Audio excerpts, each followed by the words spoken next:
Mesdames, Messieurs, bonsoir et bienvenue dans NCTV Actu.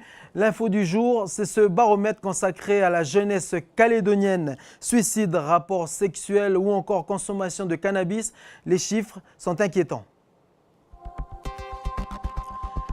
1483 jeunes âgés de 10 à 18 ans ont répondu au questionnaire sur leur quotidien. Tous les chiffres dans un instant. Et vous verrez notamment en matière de consommation d'alcool, la Calédonie est malheureusement devant la France.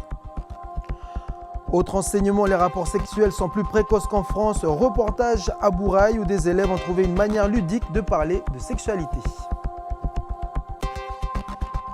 Et puis le salon de l'étudiant, c'est demain à l'Université de Nouvelle-Calédonie, l'occasion de parler d'une formation qui offre beaucoup de débouchés, mais qui attire peu.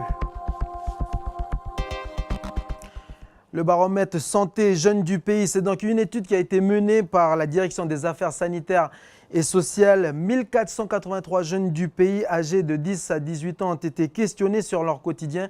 Voici quelques enseignements à tirer de cette étude et on retrouve juste après notre invité, le docteur Pascal Domingue, pour analyser ces chiffres. Elle a aussi participé à la réalisation de cette étude. Voici le reportage d'Anna Chiran. Chez les 10-18 ans, 6 jeunes sur 10 déclarent avoir déjà consommé de l'alcool. Parmi eux, les 10-15 ans, 48% déclarent avoir déjà expérimenté l'alcool, ce qui est plus faible que leurs homologues de France. Toutefois, la part de ceux ayant déjà été ivres est plus importante chez les Calédoniens, soit 5 points de plus que leurs homologues en France. En résumé, la comparaison par rapport à la France laisse penser que la consommation d'alcool est moins répandue en Nouvelle-Calédonie, mais que les quantités consommées y sont plus importantes. Autre thème abordé dans cette étude, le cannabis. 14% des Calédoniens de 10 à 15 ans ont expérimenté le cannabis. C'est 4 points de plus que les collégiens français. Ils sont 26% des 16-18 ans à déclarer consommer du cannabis et 6% de manière régulière. Le suicide est aussi un thème qui a été étudié. En Nouvelle-Calédonie, entre 12 et 23% des 16-18 ans déclarent avoir sérieusement envisagé de se suicider au cours des 12 derniers mois. Les filles sont plus nombreuses à déclarer avoir tenté de se suicider au cours des 12 derniers mois. Alors Pascal Domingue, bonsoir. Merci d'avoir accepté notre invitation. Alors vous êtes adjointe à la direction des affaires sanitaires et sociales, des problèmes de société, donc chargée de la prévention en province Nord. Vous avez fait partie de la réalisation de cette étude. Que pensez-vous des résultats? Les résultats, pour certains, on s'y attendait. Pour d'autres, ceux sur les suicides et le mal-être, on s'attendait à avoir pas de bons résultats, mais pas à ce point, pas aussi mauvais que ceux qu'on a trouvés. Alors justement, des résultats mauvais. Alors, selon cette étude, les filles sont 22% à avoir une envie de se suicider. Est-ce que ça vous surprend? Oui et non. 22%, c'est un chiffre qui est important. Ce qu'il faut savoir, c'est que dans le détail de l'enquête, ce n'est pas toutes les filles ou tous les garçons. On s'aperçoit, si on regarde par rapport au niveau scolaire où ils sont, que les gamins qui sont en CAP, ils ont encore plus de mal-être et qui sont beaucoup plus nombreux que ceux qui sont dans les filières classiques. Alors comment on pourrait l'expliquer pour relativiser aussi cette étude? On l'explique. Est-ce que ça a un lien avec l'environnement social? Je pense que ce sont des enfants qui sont mal. Le système scolaire des gamins qui sont en CAP n'est pas forcément adapté pour eux dans la mesure où ils sont mis dans ces filières qui sont pour eux des filières de garage. Jusqu'à 16 ans, on leur demande d'aller à l'école, donc ils y vont, mais ils ne vont pas faire quelque chose qui les intéresse forcément. Et le système scolaire n'offre pas de possibilités différentes pour permettre à ces enfants qui ont des attentes et des besoins différents de s'épanouir. Restez avec nous, Pascal Domingue. Autre thème, la sexualité. L'âge moyen des rapports sexuels est de 15 ans, donc c'est plus précoce qu'en France. En Calédonie, la sexualité, c'est un sujet parfois qui reste encore tabou dans les foyers calédoniens. Alors comment en parler? À Bourail, des élèves ont trouvé un moyen original. Regardez ce reportage signé Mille Catois. Bonjour à tous, Cassandra Labelle pour vous présenter le débat sur la sexualité épanouie. Pour ce débat, nous avons sur le plateau la professionnelle de santé, Madame Jean-Jean Carole. Bonjour. L'homme moderne, Monsieur Joparto Jean-Christophe. Bonjour. Le représentant des machos, M. Johnny Walter. Avec peu de difficultés, ces élèves de terminale entrent dans la peau de leur personnage. De la femme au foyer aux représentants des machos, c'est avec leur professeur de français qu'ils ont établi ce scénario. Vous êtes épanoui et votre femme, elle est? Je sais pas, moi je m'en fous un peu, hein. C'est moi, je compte sur moi. Et si elle est pas contente, elle va voir ailleurs. Non mais ça va pas. Moi je suis une femme au foyer, mais pas soumise à mon mari. Alors vos propos machistes, vous pouvez le garder. Non mais la bonne femme, t'as cru que tu parlais avec. Du calme, s'il vous plaît, restant poli et respectueux de la parole de chacun. C'est quelque chose d'important, c'est au programme. Donc on a essayé de prendre un panel un peu des représentants de la société pour que chacun aborde le thème de la sexualité, qui est quand même quelque chose qui plaît aux jeunes, mais en travaillant aussi sur cette liberté d'expression, qu'est-ce qui peut être dit, ne pas être dit, qu'est-ce que dit la loi, enfin voilà. Moi, ce que j'en pense en tant qu'homme moderne de mon époque, c'est que je respecte ma femme, je suis attentionné à ses désirs sexuels et à ses plaisirs. Filmé par leurs camarades de l'atelier audiovisuel, ce court-métrage devrait prochainement s'ajouter à une collection déjà présente sur la toile. Alors Pascal Domingue, d'après l'étude, la moitié des jeunes qui ont répondu utilisent systématiquement un préservatif masculin. Est-ce que vous n'avez pas le sentiment que les jeunes se protègent suffisamment pas ici en Nouvelle-Calédonie? Oui, effectivement, 50%, c'est pas suffisant, mais il faut voir qu'il y a quelques années, c'était 20%. Donc on est monté à 50%. Donc toutes les campagnes qui sont faites actuellement par l'agence, par la province et d'autres organismes pour promouvoir le préservatif comme moyen de contraception et de protection contre les IST, ça a permis à ce que 50% quand même maintenant des jeunes l'utilisent systématiquement. Il y a encore le préservatif masculin. Le préservatif féminin, il est ça veut dire que peu à les disposition. 50% restants, ils n'utilisent... Ils n'utilisent pas tout le temps. Le problème, c'est qu'ils l'utilisent pour le premier rapport, le plus souvent. Et après, quand on leur demande pourquoi ils l'utilisent pas systématiquement, le plus souvent, les garçons, ils répondent parce que je connais la fille, je sais d'où elle vient. Mais en fait, quand on les fait réfléchir dessus, mais tu connais la fille, mais est-ce que tu es tout le temps avec elle? Non. Donc, tu ne sais pas ce qu'elle fait tout le temps. Donc là, ils se posent des questions. Mais au premier abord, ils utilisent le préservatif que quand, entre guillemets, ils ne connaissent pas la fille. Et pour les filles, la problématique, c'est l'image que les autres ont d'elles si c'est elles qui proposent le préservatif.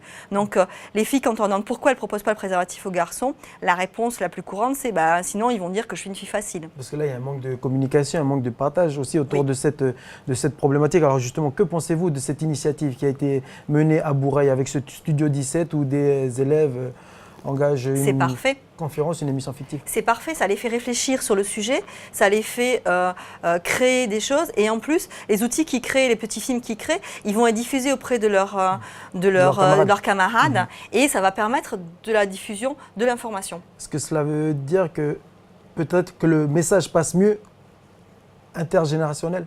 Certains messages passent mieux intergénérationnel. On appelle ça la promotion par les pairs, PAIR. Merci Pascal Domingue. Restez encore avec nous. On va quand même évoquer la bonne nouvelle dans cette étude. Le point positif, c'est que la jeunesse calédonienne reste tout de même une jeunesse très sportive et active. 6% seulement n'en pratiquent pas, donc ils n'ont pas d'activité sportive régulière. C'est toujours ici en Nouvelle-Calédonie. Mais au-delà des 18 ans, est-ce qu'ils continuent à pratiquer une activité physique régulière dans le pays? Ce n'est pas les initiatives qui manquent pour promouvoir le sport. Reportage à Koumak signé Lindsay Wamou.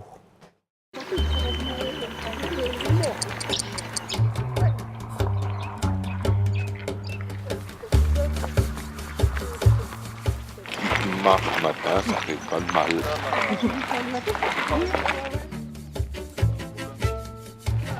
Dans ma tribu à Lifou, quand j'étais à Lifou, j'accompagne mes jeunes. Ouais. On se fait souffler. Essaye de marcher, tu marches souvent, puis ton rythme cardiaque est venir. Je suis quelqu'un qui marchait avant et j'ai arrêté un peu par rapport, il y a la vie professionnelle, des fois on se dit qu'on n'a pas le temps, mais la petite marche que j'ai fait là, on fait une pause, après on va repartir, mais tranquille. Non seulement on fait la marche, on discute, c'est convivial et c'est surtout pour apprendre. Il y a des professionnels qui sont là avec nous, des diététistes et qui peuvent nous donner des informations par rapport à l'alimentation, par rapport à qu'est-ce qu'on doit faire pour perdre un peu du poids. Nous, on vient juste là pour encadrer, discuter avec eux, donner un peu des infos. Et puis qu'ils se sentent bien, qu'ils se sentent encadrés, qu'ils n'aient pas peur de tomber dans les pommes.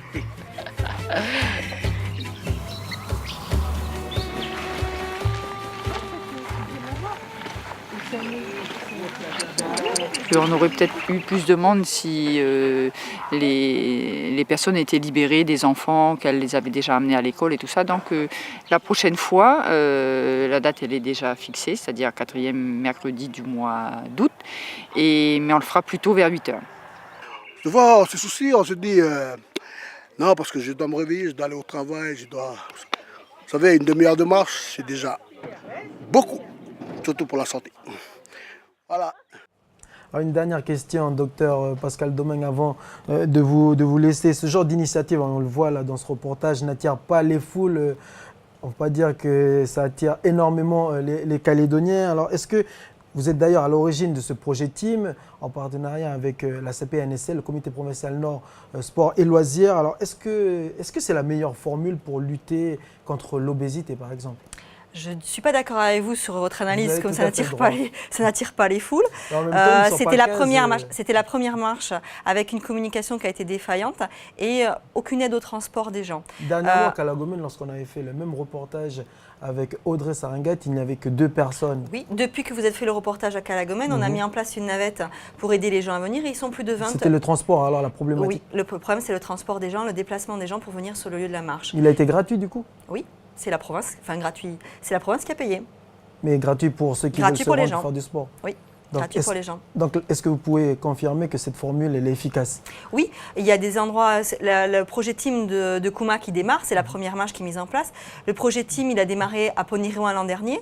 Il y avait au démarrage à Ponirouin une dizaine de personnes qui venaient. Les dernières marches cette année à Ponirouin, d'abord ils ont mis 2 marches mensuelles et plus une. Et il y a une 50aine de personnes qui viennent marcher. Donc on n'est plus du tout, quand c'est pérenne, quand c'est régulier, quand on accompagne les gens au démarrage de ces activités pour les aider à venir, après ils trouvent aussi eux-mêmes des solutions pour venir et se débrouiller pour arriver. Mais au départ, il y a besoin d'une petite aide. Et le transport, cette petite aide de transport, elle est importante parce que ça permet aux gens de venir. Après, le groupe se constitue, les gens se connaissent, ils se motivent les uns les autres. Il y en a un qui a une voiture, il va transporter les autres, il va venir il va amener d'autres personnes et ça fonctionne. Ponirouin l'an dernier, une marche mensuelle et des activités hebdomadaires mises en place. Cette année, c'est 2 marches mensuelles. Les activités hebdomadaires, ils ne sont pas une quinzaine, ils sont une trentaine. Bouger, marcher, c'est bon pour la santé. C'est très bon pour la santé.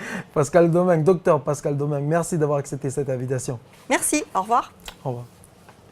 On continue avec l'actualité dans le pays. Ce matin, très tôt, dans le village de Koumak, 5 voitures ont été volées. Un dispositif a été mis en place par les gendarmes sur les communes de Poya, Koné, Vaud et Calagomène, avec un hélicoptère qui sillonnait le nord presque toute la matinée et en début d'après-midi. 2 voitures ont été retrouvées et 3 sont encore en fuite. On enchaîne avec de l'agriculture. Pour parler agriculture maintenant, c'est l'heure de retrouver la revue de presse internationale. Le gouvernement calédonien souhaite interdire la présence des organismes génétiquement modifiés au pays. Une déclaration motivée par Stop OGM Pacifique. Alors l'association a révélé la présence d'une semence de maïs résistante aux herbicides. Les herbicides comme les pesticides sont un danger majeur pour les agriculteurs. C'est une information confirmée dans un rapport rendu public. Selon le quotidien La Croix, le lien entre l'usage de ces produits et l'apparition de maladies chroniques dans les cancers ou la maladie d'Alzheimer n'est désormais plus à prouver. Un rapport explosif, entre guillemets, dit Le Monde. Alors, selon les termes du quotidien, c'est ce qui explique sans doute le peu de communication autour de sa parution. Demain sera lancée la 17e édition du Salon de l'étudiant à l'Université de Nouvelle-Calédonie. Alors ce soir, je vous propose que l'on s'intéresse à une filière, la formation pour devenir barman. Alors est-ce qu'elle attire davantage de jeunes Calédoniens? Si oui, quelles sont les perspectives d'emploi? Je vous propose d'écouter les réponses signées Duke Menongo.